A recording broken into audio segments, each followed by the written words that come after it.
You'll remember the European Commission's ruling on the right to be forgotten. Certain people can petition Google to remove search results that they feel are no longer relevant to them. This, of course, started from Mario Gonzalez, an attorney in Spain, who wanted results that were related to his house being in less than desirable financial situations removed, and it was approved. And now Google has been inundated by results to remove certain search listings. Yeah, doesn't make sense. But now that we're starting to see the beginnings of this, and certain search results for certain names do come back with a result that says 1 or 2 or 3 search results have been removed because of a request. It shows a little bit of transparency. Well, which to me, as someone, like if I was someone who wanted something on the internet removed of me, is even worse. They're saying this person is insecure. There's more to be found. Go use Bing. Yeah, that's like the incrimination that comes with a clean search history. Right. Like if your parents find that on the family computer, there's a reason you deleted it. They weren't gonna find it, but now they know that you had something to hide. Which I refuse to believe that Google can't, like, you should be able to flag things. Like, I mean, I guess you can go incognito, but you should also just be able to go like, all right, Google, I forgot to go incognito. Well, the dumb thing about this is that it doesn't remove the listing from the internet, it just removes it from Google's search results, which means they're still findable, it's just less easy. Only Google search and servers that are in Europe. Yes, this only applies to Europe. Good note. I'm moving to Europe. As the result of this, certain companies have already cropped up to capitalize on it, including Forget.me, which is they're hoping to sell a service that they'll petition Google for you to remove search results, though it's not actually that hard to use Google's form. Yeah, I guess I'm for this. If you want to get rid of your search results, you should be able to. Only, though, in things that are inaccurate. Well, yeah, I mean, they're getting people are petitioning Google now, like former criminals want the evidence of their crimes removed, or it doesn't really. Where's the line? So I say we try to find it. I feel like if something's in the public record, like the things like I was convicted of a crime, which means that these bits of evidence were found to be true. If that's already in like a law library somewhere that I can go look into, or like a record, an archive, then then Google should say, I'm sorry, but that's in there. Well, there's also other examples. I mean, it's a huge amount of collected requests that kind of remove Google's automated, that they usually turn to have a more human approach. So there's also a doctor who wants to remove negative reviews of his practice. Is that really fair? I think that's solved. I think that's solved by having a better Yelp. Yeah, like Yelp right now, you can go and throw it on there, but I think that there needs to be some kind of curation of Yelp to go through and be like, all right, this person just doesn't like anything.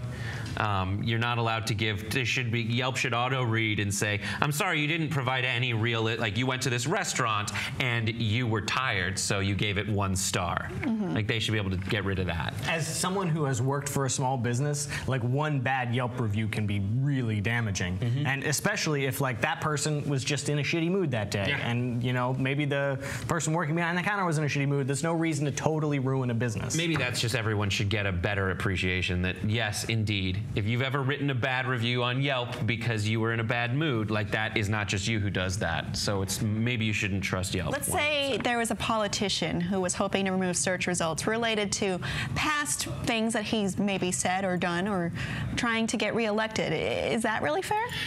If it's true, they shouldn't be able to. I think what we're getting into in this discussion is it is slander so hard. Versus you feel like it's a mistake, or I guess it would be libel because it's written down.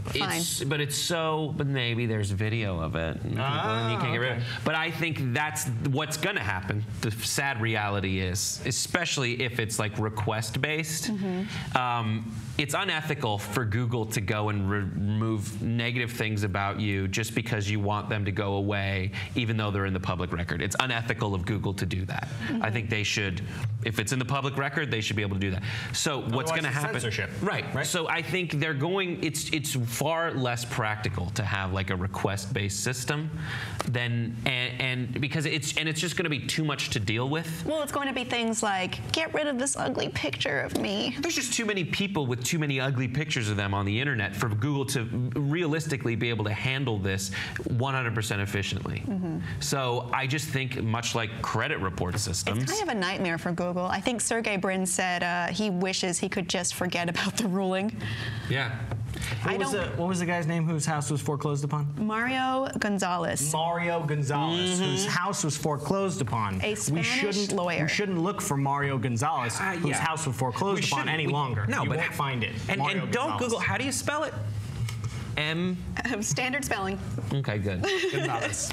Yeah, so that's a frustrating thing about this for everyone involved, is that it's going to be too much to implement. It's like your credit report. Like, yes, you know, when you're faced with this situation where if there's something negative on your credit report and you want to get it gotten rid of, you have to go through so many hoops on in the way to getting that actually dealt with, even though you're not at fault. So people on Google's side are going to be frustrated. All the individuals who are trying to get negative things deleted from the internet about themselves are going to be frustrated. It's not an easy process, and I think it's just going to continue, like so many opaque things in society, to go as a it's tempting to want to remove negative things about yourself. I mean, you're a public figure. I'm sure you don't love everything about yourself. Biggest. Oh yeah, on the internet, or that comes up when I search Brett Erlich. I love all the negative things about myself on the internet. I think they're hilarious. Like, not everyone has such a strong constitution, I guess. Yeah, I mean, you have to. Once you understand, much like the Yelp thing, if you've ever written a negative Yelp thing, if you've read some of the comments on the internet, it turns out some of them are negative. Turns out some people are unnecessarily cruel. Yeah.